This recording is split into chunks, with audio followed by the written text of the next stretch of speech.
Have you ever wondered how particle emitters work in GDevelop?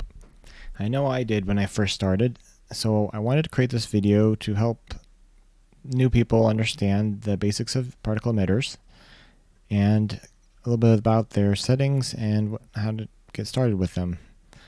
So let's start a brand new scene, and to add a particle emitter, just click on Objects, Add New Object. Click on the tab that says New Object from Scratch and choose Particles Emitter. Let's just call this Particle Emitter.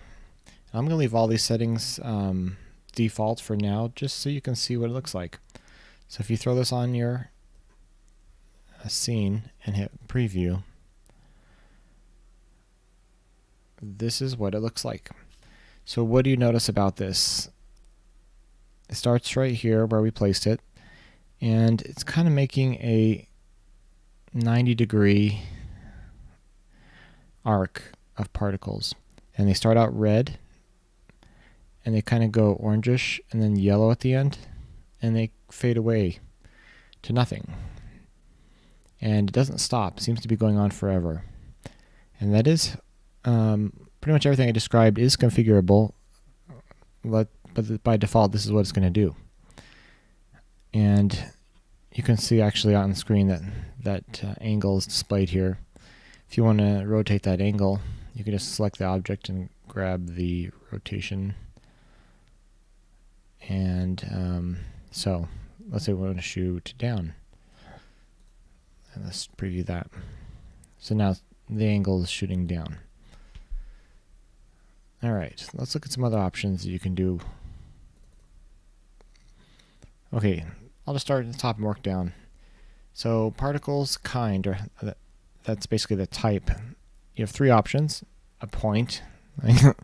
These should be renamed, I think. A point is a circle, a line is a rectangle, and textured means an image. So I might do feature requests to get that wording changed because it makes no sense. So point, size 3. So I believe this is the radius. So let's make this 10 times bigger. So we're going to still keep it at points. Let's try the size going from 3 to 30. Okay. You can see those circles are much, much bigger. They're still red, orange, yellow, and fading away. And they're still in a 90-degree angle. That's cool. Let's keep it at 3 to the default. Oh, look, here's the red to yellow. So you saw I went with red to yellow? That's where this is set. Let's go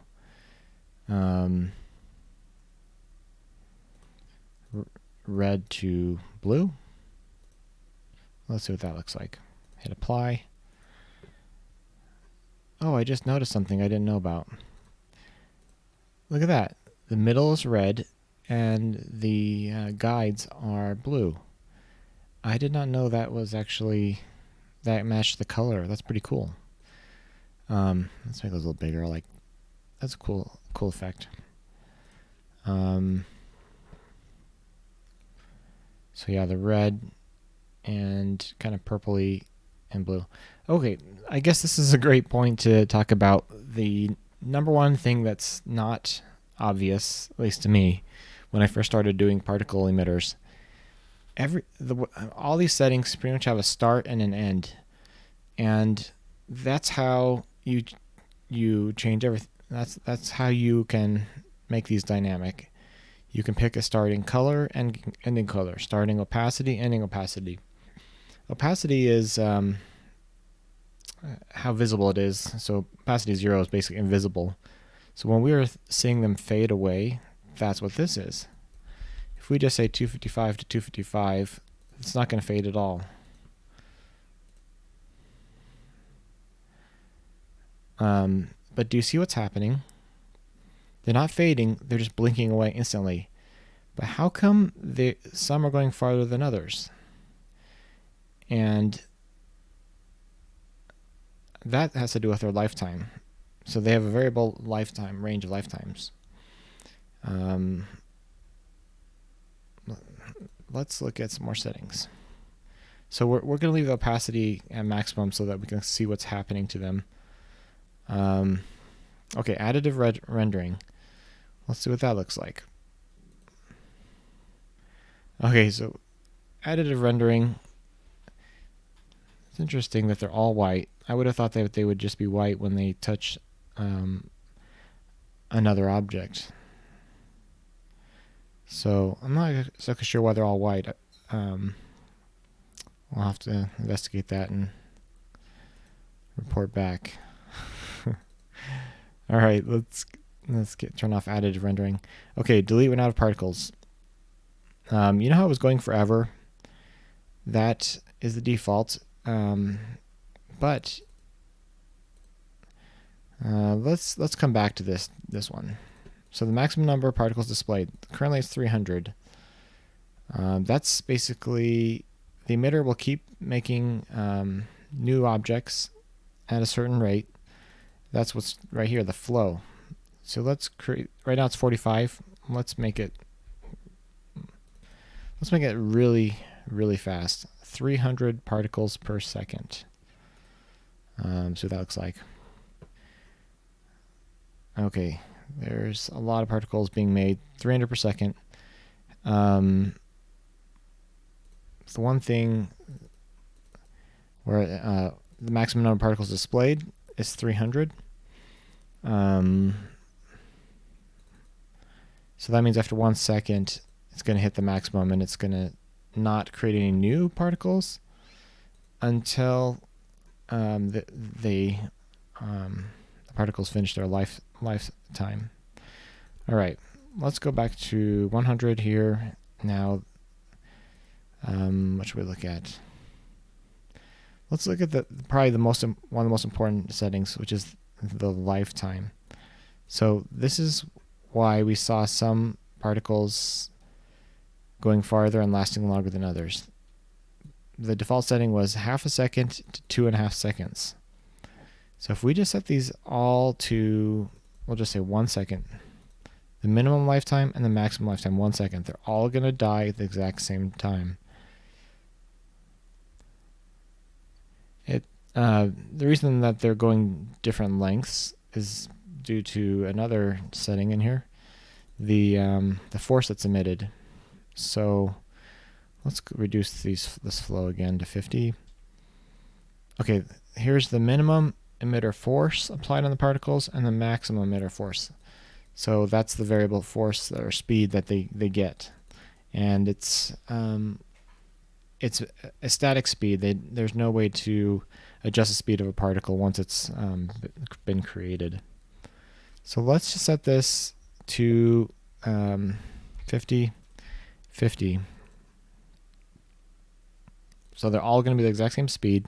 They all have a 1 second lifespan. What's that look like?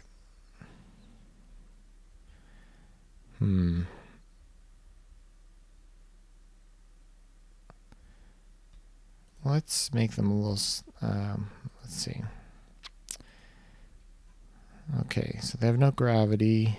1 second, 1 second. Their size, you can adjust their size to grow or to shrink. Right now, 100, 100 means they're going to stay the same size. So let's reduce the flow so we can see what's happening a little better.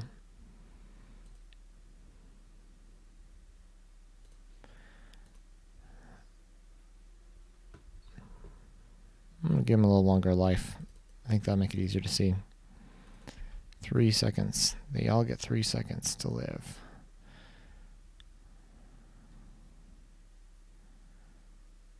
Okay. Yeah, so this makes sense to me.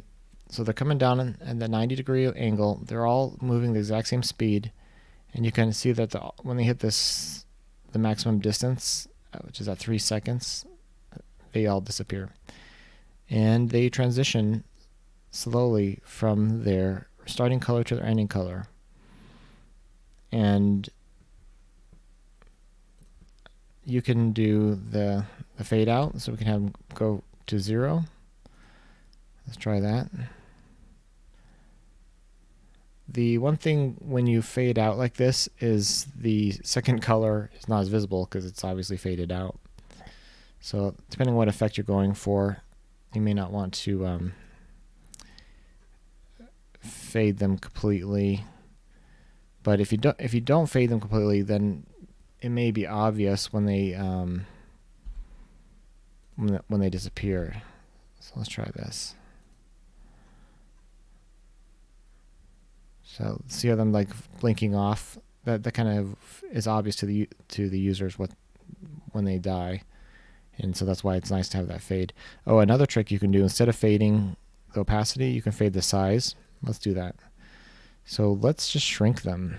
They start at, let's actually double their size. So they start at 200% their normal size, which is the size 10.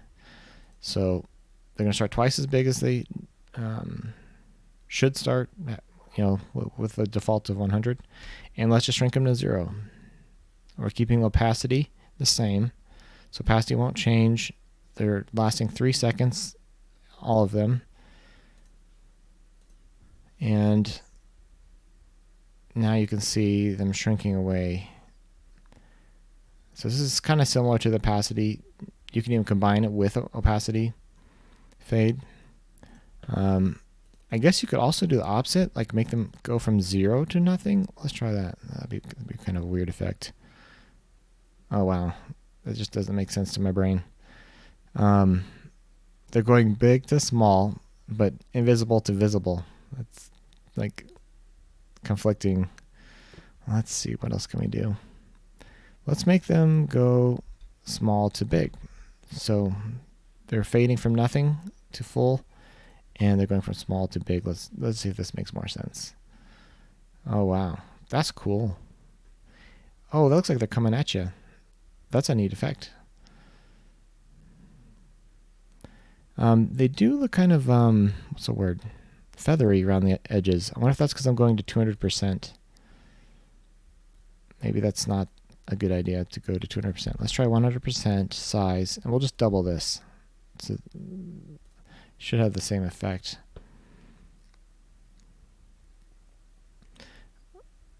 Yeah, I think that looks better. Let's make them even bigger. Let's see what this looks like. Actually, I want to make them live longer, so let's try 5 seconds. So 0 opacity, 0 size, to full opacity and a big size. And yeah, they don't look feathered at all. They look really nice. So they're coming at us, but notice how it's just that 90-degree angle. How do we change that? That's a spray cone angle. So 90 degrees gives us what we're at now. You obviously go smaller. If you wanted to go in every direction, you choose 360. Oh, yeah. I'll show you real fast. If you adjust this to like 45, you can see that those lines get closer. And at let's just do 270. So this is kind of the opposite of a 90-degree angle. So they'll be shooting everywhere except for this little top part. I often use 360, which is like a full circle omnidirectional.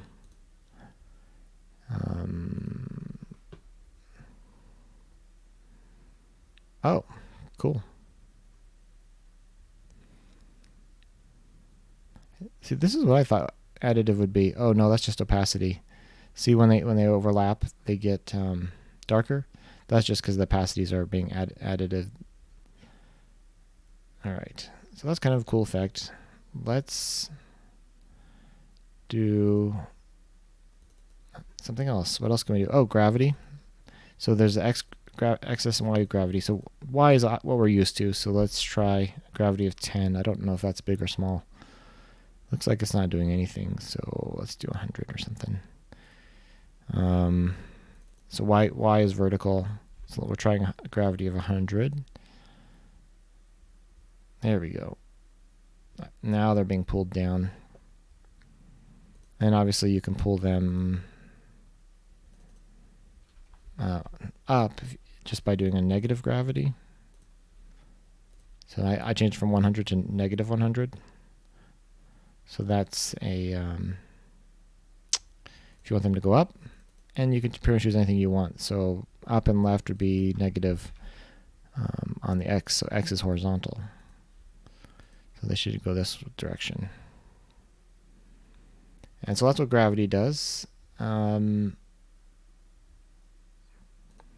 else can we do? Let's just turn off gravity. Okay, so the lifetimes. This is kind of, let's see where we're at now. I turned off gravity. Okay, it looks pretty good. Let's vary their lifespan. So we'll go, instead of just 5, we'll just go from like 2.5 seconds to 5 seconds. So some are going to live twice as long as others. So the thing that you might notice is, it's important to know this, is that the lifespan is what affects all of the other attributes. So the size changing, the color changing, the opacity changing, those are all based off of the lifespan. So if they have a really short lifespan, they're going to get to their destination final state earlier. So let's see, let's actually make it way different. What's the word? Okay, we're going to do like 1 second to 5 seconds. So that's a huge difference in lifespans. So some are going to get really big and die, and some are going to take a long time to get there. So as you can see, with these small set of settings, you can do quite a bit. Quite a bit of different effects. Let's see. So we talked about lifespan. What else did we not talk about? Oh, let's adjust the force. So we'll go from, some will get a force of 50, some will get a force of 200, or anywhere in between. That's these are ranges. And I think they're equally distributed. What do we got?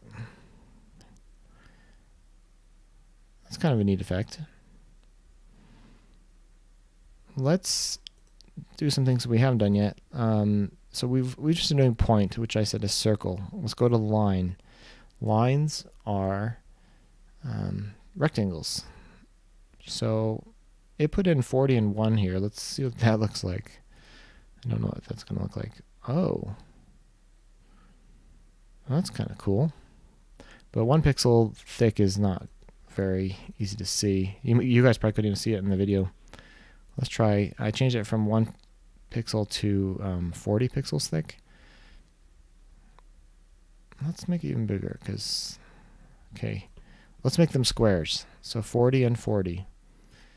That's the length and the thickness. So these should look like squares. Yep.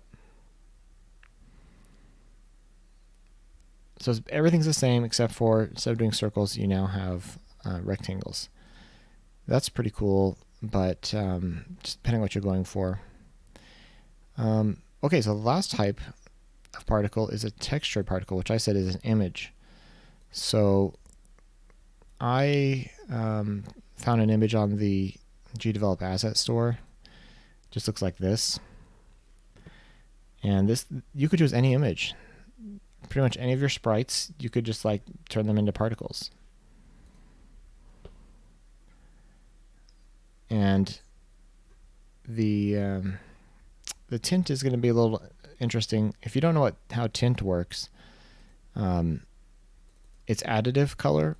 So this image has white in the middle, which is good. Anytime you want to tint something, you want to start with white, because you're just going to add color to it. If you want this, if the object was a solid color, like for instance the outsides are this red color, you really can't take away that red. You can only add color on top of the red. So that's just a side note on how tint works. everywhere in GDevelop. So let's do some rotation. I noticed down here by default there's no rotation. We can set them all to rotate. These are degrees per second. So let's set them to go between 50 and 100 degrees per second. That's the range. Oh, wait. Yeah, so they're all going clockwise because I did a positive number, but let's do something like negative 100 to positive 100. The negative 100 means that some will be going, or half of them should be spinning counterclockwise. So yeah, I see some of them are going counterclockwise. I'm going to adjust their lifespan so they don't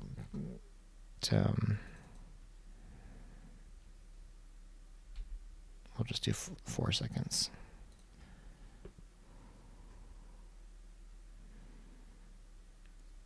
Let's make their rotation more because that doesn't look like they're rotating. So we're going to do 300, minus 300, and positive 300 is the range. So some will be spinning fast. Some are not spinning. That's because the range includes 0 and really low numbers. And you got both directions. Okay, so that's how you would do an image particle emitter. Oh, delete when out of particles. Yeah, that's critical. Let's say you want an explosion. And so you want to create a one-time burst of particles. Like for instance, you could say 300 particles per second, and basically what's going to happen is for 1 second it's going to throw out 300 particles. Then once it sends out all 300 particles that are in this tank, it will delete it'll stop making particles, and it'll delete the object. So this is really good for like hits or explosions. Like for a motor, you would probably want them to go forever, but for like an impact or explosion like this, they will it's gone. See, that was 300 over 1 second. So they're basically emitted in 1 second, but then they get to wait till their lifespan before they delete. And as we saw, the lifespan was 4 to 5 seconds. Okay, I think there's one thing we did not cover. This will probably be easier if I do points. And let's give them a 0 force. And I'm going to do infinite tank.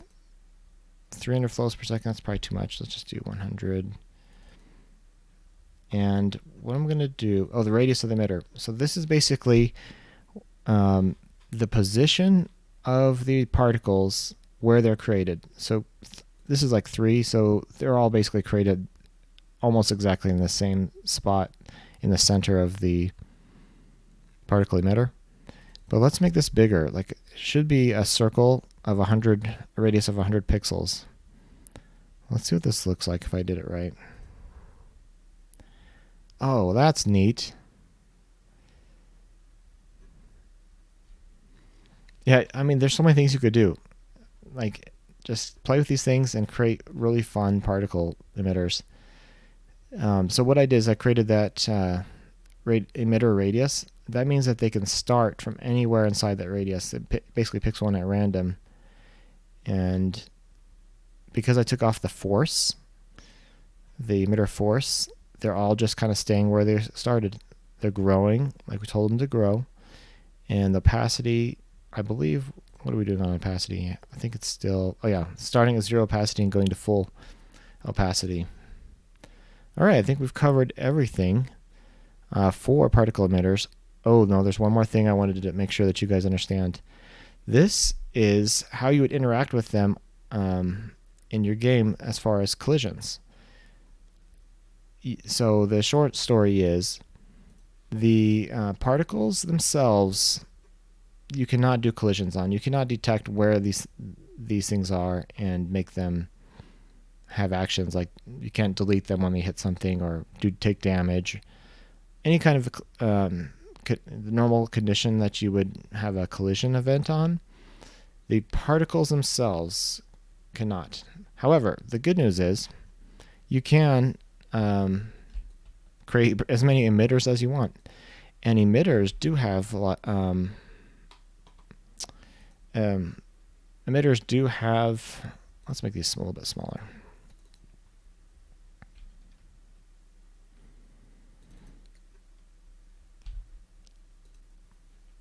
Collision, and it's I checked this out just recently, and it's actually at their center. So these are going to keep going forever unless we do something. Let's create an event that let's create a we'll just create a new sprite, and we'll call this the target, or I don't know if that's right, a good name for it, but we're going to quickly pick a blank. Okay, so we have an object called target, and I'm going to put a behavior on it called draggable. Basically, draggable means that you can do this. What else? Oh, so currently, yeah, there's no logic for collisions, but we can easily add it. So that's called target. Let's rename that. I'll call it draggable object. Okay, now we're going to do a condition. If the draggable object is in collision with the particle emitter, what should we do? We could do almost anything, but let's just say delete. Oops, delete the object. Delete the particle emitter. So if this was in your game, you could do the logic. See how it's not doing anything on these the particles themselves? Right in the center here is where it's touching the particle emitter itself. So boom, and instantly when you delete the particle emitter, it also deletes the all the particles. Okay, so we've deleted them all. You could also do something like this. Let's just make this really big, like this, and we'll make these guys hit it. Like, let's see. We'll just say particle emitter, add a force towards an object. The object will be that, and we'll do this.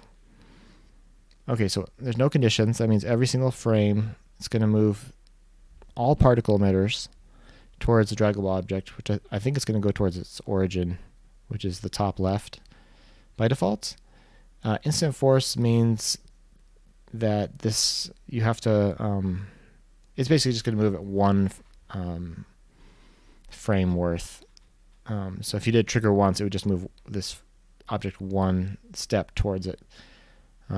If we chose a permanent force, it would go. You could do a trigger once, and it would go. But let's just leave it at instant, and let's see what 100 pixels does. Okay, whoa, that's interesting. Oh, it's going towards the center. I did not know that. Let's make sure. Let's look at our points. Interesting. Yeah, so the origin is almost always, by default, the origin is the top left of an object, and that's kind of considered its position. And then the center is used for rotation of an object, so it rotates around that center. But however, I didn't realize that action move towards object, it goes towards the center, and that's actually what we want. This is a totally off topic, but I'll do it anyways. I'm just curious. What happens if we edit the center?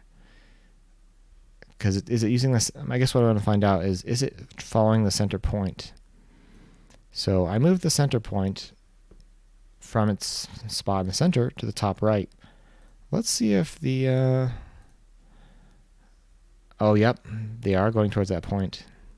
See how they're kind of heading over here to this top right? So that answers my question, that they go towards the center point. So let's reset the center point because it should be in the center. You just hit this delete button. There, back in the center. And we'll leave the origin there because we're not using it for anything. And they should head towards the center. And when they do, they delete. And the particles all delete instantly too, which is kind of interesting. Maybe we should change them to fade out. But I don't know if that's really going to help because they... Oh, that's so crazy. Because it just deletes them all. But... Oh, I see. That's what we're told to do, so that's the look we got. All right, have we covered everything? Rotation speed, starting and ending size, the lifetime, which is one of the most critical elements of this this base. There's so many of these other settings are based off this lifetime. Gravity, the radius of the emitter, the spray cone, the force applied, minimum and maximum, and then this is the number of particles. Yeah, we did do that. Okay, I think we covered it all. So, all right, that was fun. Thanks for watching, and I hope this was useful to you. Have a great day.